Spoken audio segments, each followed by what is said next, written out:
So if you're watching this, you're probably feeling inspired by a lot of YouTubers that are finding new and creative ways to live the life that they want to now, right? To either travel more, escape the rat race, have no debt, or just live a little bit simpler, right? So they have more control over the time, have more freedom. And so we actually felt really inspired by those same videos. And so in this video, we want to talk about why we decided not to buy a tiny home, not to buy a Sprinter van, and why we chose a small A-frame house instead. And so this is my wife here, Grace. And so we really want to kind of showcase our perspective together as a couple. And so there's really three key factors that went into making our decision. First one was lifestyle, right? Our lifestyle. So we'll talk about that. We'll talk about the costs involved between each three of those vehicles. And we'll talk about the long-term value of each of those vehicles. I feel like that was our criteria of how we made our decision. And so I hope this thought process really helps you navigate the feelings that you have and to help you come to a conclusion and decision. Mm-hmm. Cool? Cool. Let's dive in.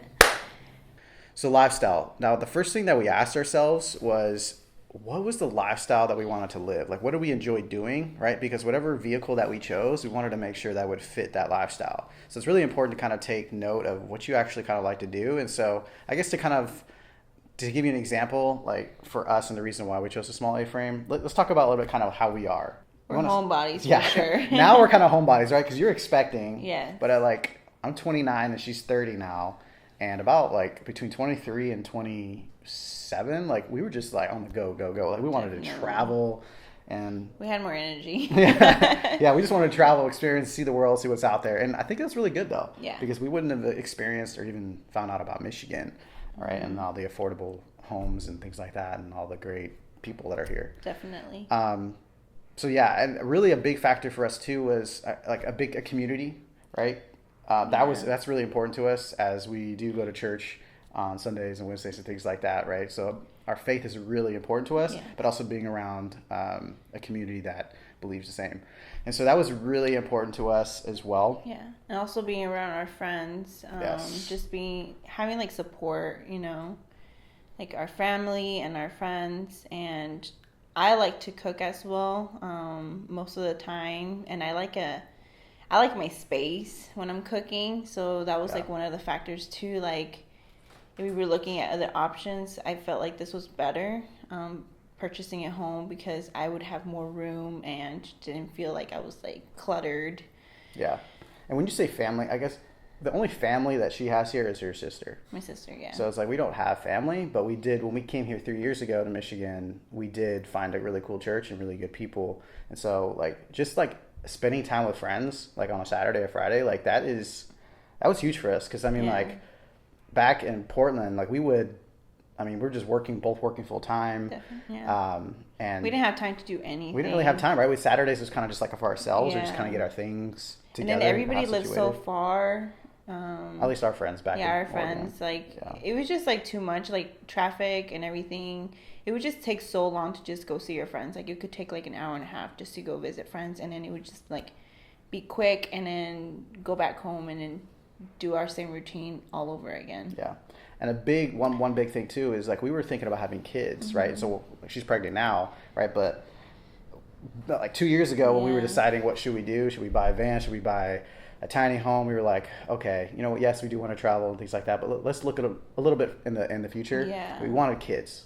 Like what kind of lifestyle do we want to give our kids to? Exactly. Did we want to be settled? Did we want to travel and then feel like they were always on the go? So these are questions that Jeremy and I sat down and talked about before we made our decision. Yeah. And so I think Sprinter van was out of the question just because it was a really cool idea though. Super cool. I would totally do it for like 2 weeks or maybe a month. Just kind of just like explore different places. I would totally do that, right? Go on a family vacation. Yeah. Totally would do that. But living in that full time and someone that works from home, like I would go crazy. I go crazy because I'm a person that likes to shower too many times a day. And we were looking into like, okay, we do the van life. We're obviously not going to have a shower, but people... Well, you could. People did have showers. Oh, they did? But it's just like they're limited on water. That's and true. Things like that. So with the amount of showers she takes, I don't know. I would take... Yeah. And so when we were deciding that, I was like, I am not about to shower in a gym every single time. because we saw that people were actually going to the gym, and I actually is a motivator too to go to the gym. Right. I guess that's a good. It motivates you to go to the gym. Definitely. Just to shower. But I was like, what if I don't want to go to the gym but I still want to shower? So. Or like if you're cooking, I'm trying to work from home. I hear a blender or something like that. There's just no way I could focus. Like just no way. So, but tiny home was not out of the picture, and a smaller home, like a smaller frame or something like that, was definitely not out of the picture. No. So the next thing that we considered was cost.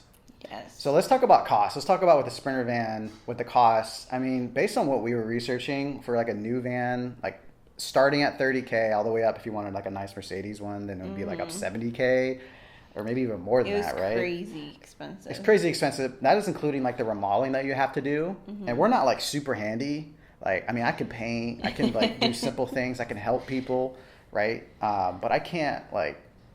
If it breaks down, like, especially a Mercedes, if it breaks down, you just have to make sure you have enough money saved to like fix it. Yes. Because those cars are not cheap at all. Yeah. And anything you do, like emergency fund is key for sure. Definitely. Dave Ramsey plug. Okay. And so that was kind of like, we were kind of budgeting if we were doing van life starting at $50K, right? And that's probably maybe not like the nicest or the newest like van. So starting at $50K. So that was that. The second one was tiny home.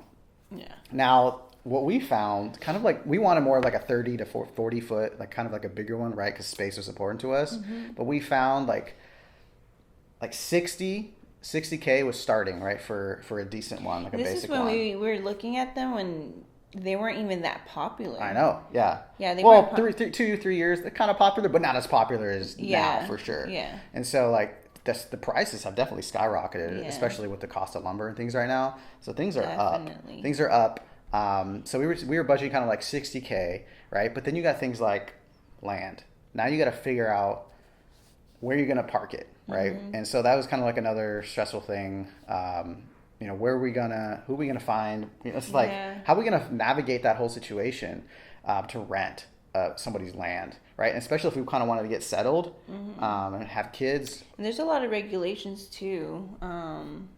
Like in different lands, like you have to have permissions to like park your property there, or like your tiny house, unless it's like a friend's land, and most of our friends didn't have land, so that's something that we were like kind of struggling, like figuring out where we were going to park our tiny house. Exactly. And if for some reason whoever we were renting from did not want us there, it's like we'd have to pick up and move, right? If we had a kid, it's like just kind of like find a place like find right another away. place That's right like away. Very stressful, especially with a kid or something. Yeah, it was just something that we were like, maybe it would be good if we were single, but if we're starting a family and we want a family, that's probably not the route we want to take. Yeah, so we were budgeting. Okay, so let's say around 60K plus renting maybe $500 to $800 a month to rent a space, which is not bad. But that's assuming that you don't buy a truck or vehicle to move it, right? Because we were thinking maybe just renting a truck to move it wherever we wanted to. So it's like, but if you wanted to add a truck on top of that, you're spending like a used truck, like a decent one. I mean, you could find maybe 20 grand. 20 grand. So like we were looking between $80,000 to $100,000 if we were tiny home, truck, and just like any other remodel that we wanted to do to the tiny home. So we're looking between, right? So van, 50 to 70, tiny home, 80 to 100. Yep.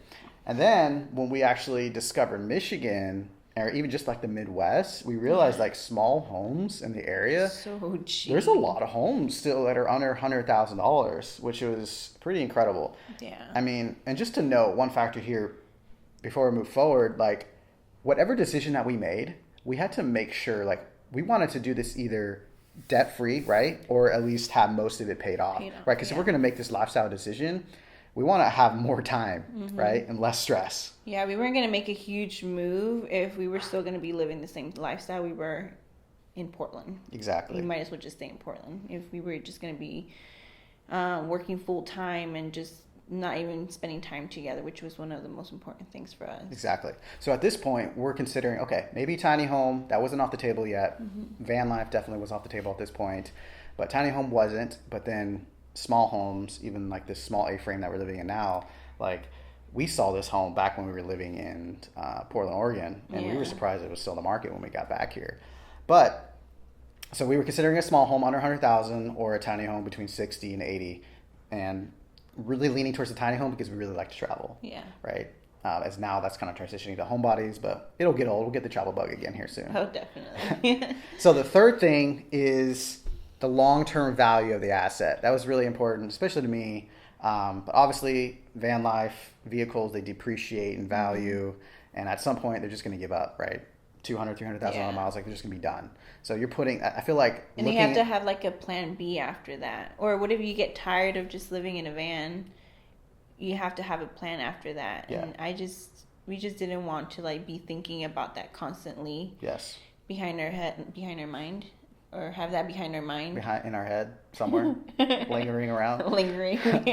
But either way, I think van life is more luxury, right? Because if you're going to spend $60,000 on a nice van, like, and you're going to just travel, that's cool. Yeah. But I feel like that's more luxury, right? Because that 60,000 is going to be gone eventually, right? It's not going to appreciate. Or maybe that's something that you just want to do for like a year or two. Yeah. And just like travel and just see. And then sell it, and then sell the van, but you would still sell it potentially at a loss. Maybe not, from the recording of this video, maybe not things that just kind of go up. Yeah. And right, the demand goes higher for some reason. Sprinter vans just, they run out of stock or something. Yeah. Who knows? And the long-term value of a tiny home. Now, if you haven't watched our previous videos, we actually we bought a trailer home, like a mobile home that was on a trailer. We remodeled it and fixed it up.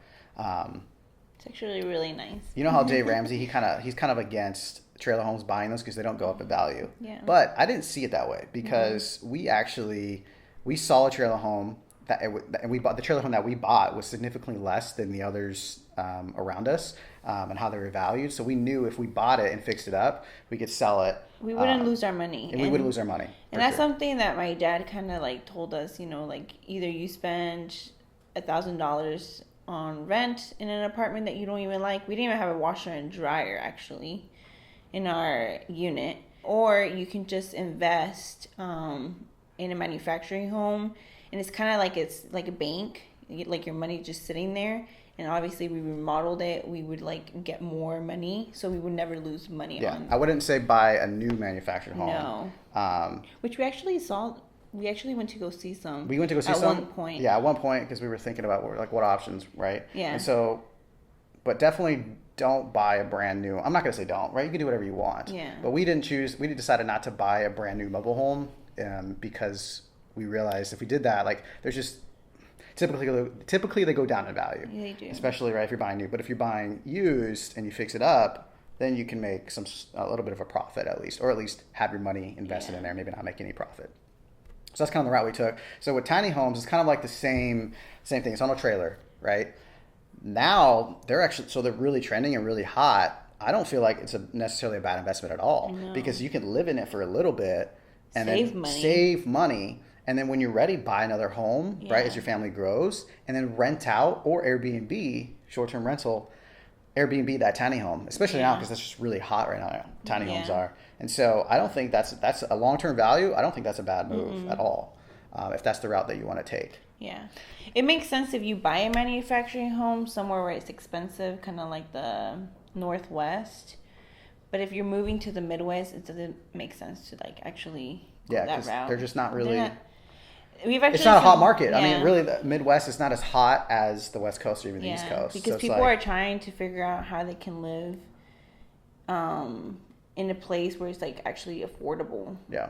And here it's like super cheap. You don't really need to buy a manufacturing home. Yeah, you don't need to, right? Because the homes here are under $100,000. And so that's one of the reasons why we actually decided for the long-term value for homes out here. We know we're in a decent area, and so we know that the value is going to go up. Plus, because it's an A-frame, right? Those are kind of trending right now too, honestly. And so we plan to have this as a future Airbnb rental. And so we actually started already an Instagram page, which is crazy. We just started a few months ago. We already have 1,000 followers on our Instagram, just our A-frame page. But because we have in mind that this is going to be a future Airbnb, or potentially if not, then just a rental. Yep. So right now we're kind of taking what we have now and saving it, right, for another down payment for a future home. But we wouldn't have a mortgage, right, because the income from this would pay that. So we would never have to pay that mortgage. Yeah, so those are kind of the three factors that we considered, right? So we went over long-term value, went over cost and lifestyle. This is what worked for us, and this is kind of how the thought process and how we made our decision. So I really hope that this helps you. If you got any questions or anything like that, just leave them down in the comments. But other than that, we'll see you guys in the next video.